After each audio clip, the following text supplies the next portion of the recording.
안녕하세요, 데비입니다. 오늘은 미국 아카데미상에 숨겨진 이야기를 보면서 함께 영어도 공부해 보려고 합니다.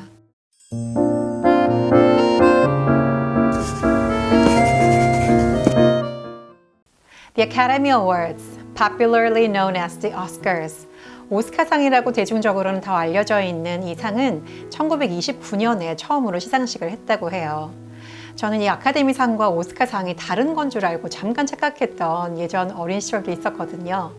그런데 주로 미국 영화나 영화 배우들한테 주는 상이어서 또 그냥 남의 나라 이야기, 먼 나라 이야기처럼 좀 느껴지기도 했었는데 최근에 영화 기생충 그리고 미나리 이런 한국 영화들이 큰 주목을 받으면서 저도 더 관심을 갖게 된 것 같아요.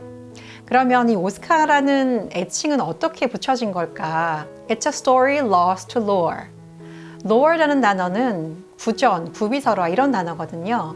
그런데 a story lost to lore라고 하니까 어떤 뜻일까요? 구전에 의해서 잃어버려진 스토리, 소실된 이야기 이런 뜻이겠죠.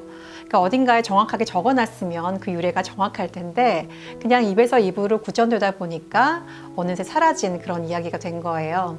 그 중에서 3가지 유력한 설이 있더라고요. 그런데 그 중에서 가장 유력한 설은 이 아카데미상 재단의 비서, Executive Secretary가 이 오스카상 트로피를 보면서 아, 저거 우리 삼촌 오스카 닮았구나 이렇게 외치면서 Uncle Oscar라고 외치면서 이 오스카상이라는 이름이 붙여졌다고 해요.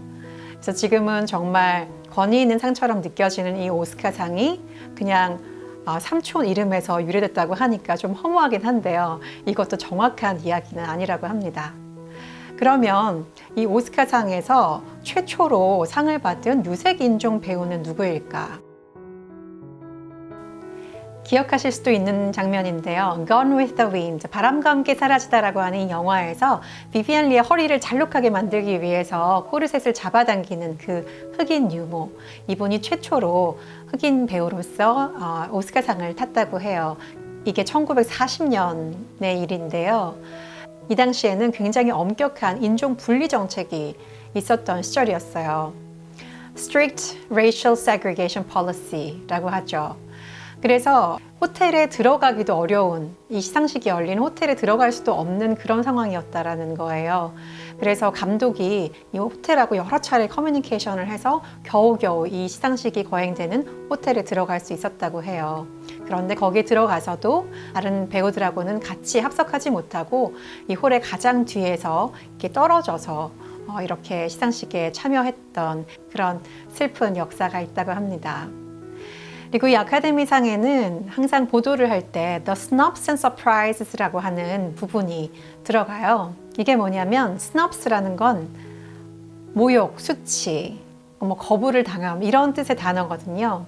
정말로 될 것 같았던 배우나 영화가 후보에서 떨어져서 좀 이렇게 수치를 당하는 그런 것들이 The Snubs라고 이야기를 하고요. Surprises는 뭐냐면 정말 다크호스들, 숨겨져 있었던 배우나 영화가 후보에 오르는 것을 Surprises라고 한다고 해요. 그래서 The Snubs and Surprises 코너가 항상 있더라고요.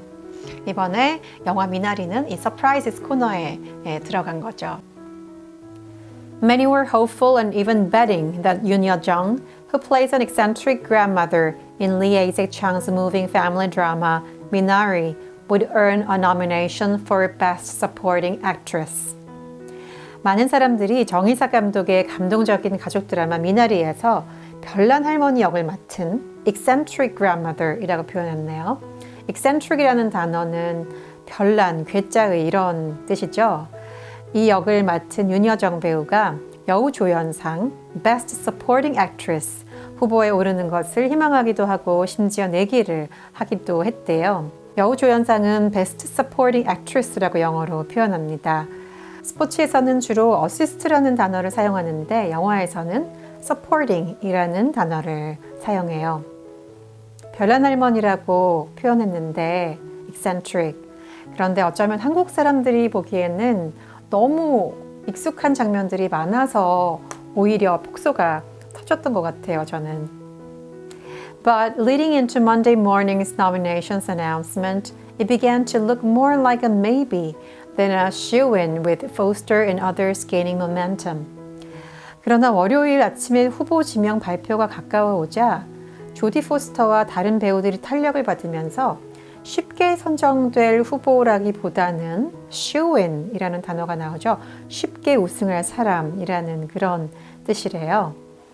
그게 아니고 maybe, 아마도에 가까운 그런 후보가 되는 것 같은 그런 대세였다고 해요. 하지만 when the actress was named among the 5 nominees for Best Supporting Actress, 5명의 여우조연상 후보가 진짜로 호명이 되었을 때 it made her just the first ever Korean actor to be nominated for an Academy Award. 아카데미상에서 여우조연상 후보에 오른 최초의 한국 배우가 되었다라고 표현하고 있어요. 1940년에 처음으로 흑인 배우가 유색인종으로 상을 탔고 그 이후에 다시 흑인 배우가 상을 탄 건 60년이 지난 2002년이었다고 해요. 정말 세월이 오래 걸렸죠. 그 다음에 2021년 윤여정 배우가 여우조연상 후보에 오르게 된 거죠. 앞으로도 더 많은 diverse, 다양한 영화들, 다른 인종의 그런 영화들과 배우들이 상을 많이 타는, 후보에 많이 오르는 아카데미 상이 되면 참 좋겠죠.